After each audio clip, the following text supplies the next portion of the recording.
आज की बात अब हर शाम सोमवार से शुक्रवार 8:30 बजे से। प्राची, अभी तो किसी भी एक्शन नहीं हुआ है। एसआईटी जांच कर लखनऊ लौट गई है। जो 3 सदस्यीय एसआईटी बनाई थी, जिसमें विजय विश्वास पंत थे, किरण एस थे और जो तीसरे नील रतन थे जो फाइनेंस के एडिशनल सेक्रेटरी रहे हैं, इन्होंने तमाम लोगों से पूछताछ कर पूछताछ के बाद ये रिपोर्ट अब मुख्यमंत्री योगी आदित्यनाथ को शायद कल या सोमवार को दी जाएगी।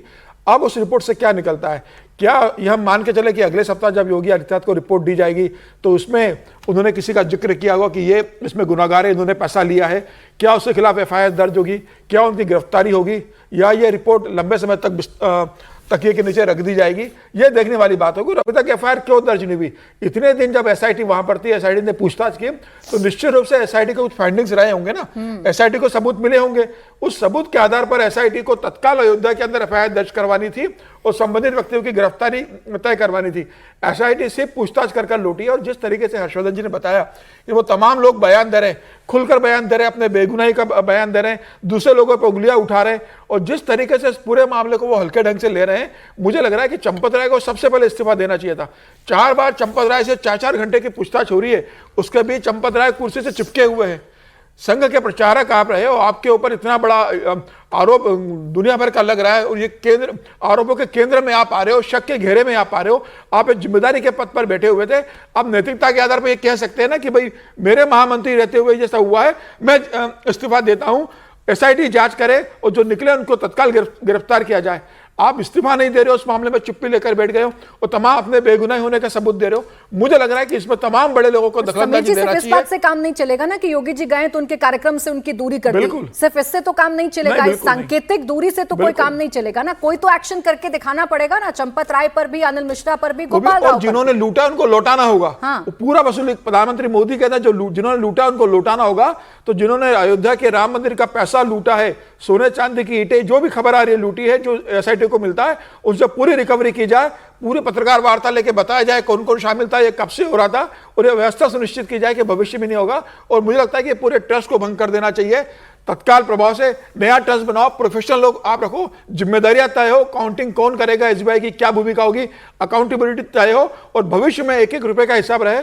राम भक्तों की जो आस्था को आपने जो चोट पहुंचाई है, इससे उभरने मुझे लगता है बहुत लंबा समय लगेगा। और जिन लोगों ने चोट पहुंचाई है वही यह सुनिश्चित करे कि भविष्य में इस तरह की घटना ना हो। अब जिन परिवारों ने बड़ा बड़ा दान किया है, जिन परिवारों ने आस्था के चलते प्रभु श्री राम के चरणों में दान किया है, जब उनकी चढ़ावे की चोरी हो रही है तो उनके बयान भी अब सामने आ रहे हैं। चढ़ावा चोरी के बीच सबसे चौंकाने वाला खुलासा सिंधी समाज ने किया है। एक तस्वीर हम आपको दिखा रहे हैं, तस्वीर आप देखिए, 200 किलो चांदी इन तस्वीर में है। राम भक्त खड़े हैं और दान को लेते चंपत राय भी दिखाई दे रहे हैं। ये तस्वीरें 2021 की हैं। 3 देशों के सिंधी समाज ने मिलकर 200 किलो चांदी की ईंटें राम मंदिर के लिए दान की थी, जिसकी कीमत आज की तारीख में करीब 6 करोड़ रुपए होगी।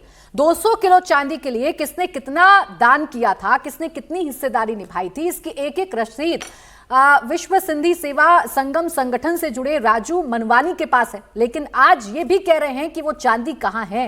अगर इनकी दान की गई 200 किलो चांदी का इस्तेमाल राम मंदिर में हुआ है तो उसकी तस्वीर कहां है, उसकी जानकारी कहां है। नॉर्थ इंडिया ज्वेलर्स एसोसिएशन और उसके अध्यक्ष अनुराग रस्तोगी ने भी 34 किलो चांदी दान की थी। इनको चांदी दान की रसीद मिली थी, लेकिन इनसे वादा किया गया था कि चांदी का इस्तेमाल राम मंदिर नींव में करेंगे, लेकिन ऐसा नहीं हो पाया। ये तो 2 हमने आपको उदाहरण दिए हैं, और भी उदाहरण है, और भी वो लोग हैं जिन्होंने चरण पादुकाएं दी हैं, जिन्होंने चांदी का हार दिया है, लेकिन जब उन्हें रसीद नहीं मिली, उन्होंने जानकारी हासिल करने की कोशिश की तो उन्हें गोल गोल घुमाया गया है। अब इन तस्वीरों में तो संगीत रागी जी साफ साफ चंपत राय नजर आ रहे हैं ना, साफ साफ जो ये चांदी है, 200 किलो चांदी है, ये उनके ही सुपुर्द की जा रही है, लेकिन ये चांदी है नहीं, कहीं नहीं है। इसका हिसाब तो हम चंपत राय से ही मांगेंगे, ये परिवार भी या सिंधी समाज भी चंपत राय से ही मांगेगा। तो क्यों नहीं दे रहे हैं हिसाब, चुप्पी क्यों है? देखिए, मुझे लगता है कि किसी व्यक्ति को केंद्र में रख करके हम हिसाब नहीं मांगना चाहिए। मुझे वो पूरा ट्रस्ट जो इस प्रबंधन में है, वो पूरा ट्रस्ट इसके लिए जिम्मेदार है। और हम सवाल कर रहे हैं, उनसे उत्तर तो हमें पता नहीं है कि वो है भी या नहीं। हम लोगों ने मान लिया है कि वो सारे के चांदी के जो ईंटें हैं, या 200 किलो चांदी दी गई, या वो दिया गया, अन्य चांदी दिया, या जो भी आभूषण दिए गए, वो सब के सब गायब हो गए हैं। ऐसा तो है नहीं। यदि हमें पता नहीं है, रिकॉर्ड नहीं है ना? एक मिनट, रिकॉर्ड दे दें। ऐसा हमें अभी पता नहीं है। ये सारी चीज़ें हमें लगता है कि 5-6 दिन और वेट करना चाहिए हम लोगों को। आज एसआईटी अंतरिम रिपोर्ट योगी जी को दे देंगे, इसके बाद ये सुनिश्चित करना चाहिए कि क्या इसमें जो लोग थे, ट्रस्ट के लोग थे।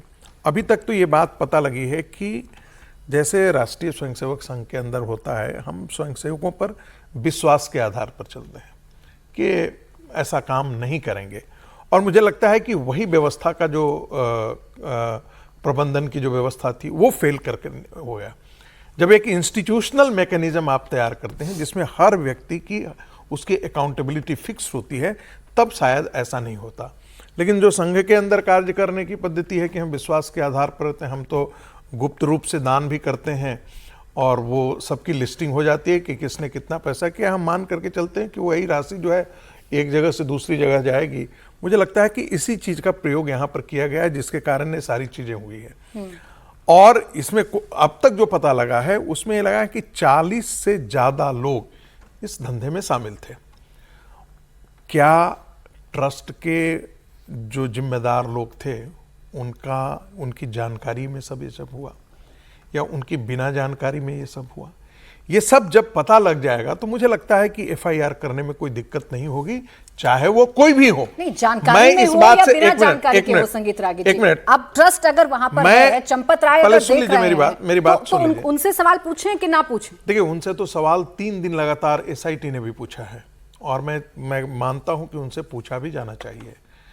दूसरी बात, मैं इस बात से बिल्कुल सहमत हूं कि जो भी इसमें अपराधी के अपराध में शामिल हैं उन्हें कठोरतम से कठोरतम सजा होनी चाहिए, ताकि हिंदुओं की आस्था के सबसे बड़े केंद्र पर जिस प्रकार से चोरी की घटनाएं लोगों के ध्यान में आया है, ये सारे हमारे मन को ठेस पहुंचाया है, सारे हिंदुओं को आहत किया है। लेकिन हमको प्री जज नहीं कर लेना चाहिए। हमको 5 दिन और रुकिए, 10 दिन और रुक जाइए। मुझे लगता है कि एसआईटी की रिपोर्ट आ जाती है, उसके बाद कुछ ना कुछ तो पता लगेगा। यह भी पता लग जाएगा कि क्या एसआईटी छुपा रही है, क्या एसआईटी बचा रही है किसी को। क्या जब एसआईटी की रिपोर्ट आएगी तो उसमें यह भी पता लग जाएगा, उसके बाद भी हम डिमांड कर सकते हैं। प्री जज का मसला नहीं है ना, यहां तो खुद जब ट्रस्ट की तरफ से कहा गया, एसआईटी की जांच की मांग की गई, एसआईटी गई, यानी कुछ ना कुछ गड़बड़ी तो है। और अब जब लोग आ रहे हैं, सबके बयान आ रहे हैं, गड़बड़ी तो है। पहले आप इनकार करते हैं। गड़बड़ी के लिए दो चीजें हैं, गड़बड़ी किसने किया है और गड़बड़ी में शामिल कौन है, और उसको संरक्षण किसने दिया है। ये 2 चीजें जानकारी प्राप्त करना आवश्यक है। बैंक में जिस कैशियर के पास कैश को सुरक्षित रखने की जिम्मेदारी थी, वहां से कैश गायब हो जाता है, तो कैशियर कहता है साहब मुझसे क्यों पूछ रहे हो, आप जो चाय पिलाने बैंक में बाहर से आता है, आप उससे पूछताछ कीजिए ना, वो भी तो बैंक में आता है। जो कस्टमर आते हैं आप उनसे भी पूछताछ कीजिए। भाई सीधे सीधे महामंत्री की जिम्मेदारी है। वित्त विभाग चंपत राय देख रहे थे, उनके देख रेख में हो रहा था। और जो टिंकू यादव, चिंपू यादव, क्या नाम है उसका, जो उनका ड्राइवर रहा, बाद में उनका सहयोगी हो गया, इतना प्रभावशाली हो गया कि वीवीआईपी गेट से एंट्री करता है, कहीं भी वो बिना अनुमति के उसको जाने की अनुमति थी। कैश के गिनती के अंदर किन लोगों के रिश्तेदार भरे गए, किन के कहने पर जो आउटसोर्स किया गया, उसमें बैंक वालों से कहा गया कि इन लोगों को कैश गिनने के लिए बिठाना है, किसने कहा कि इन लोगों को वहां पर नियुक्ति की जाए। पूरी मामला जब खुलने की स्थिति आ गई, क्यों एफआईआर दर्ज नहीं कराई गई किसी के खिलाफ, क्यों पूरे मामले को दबाने की कोशिश हुई।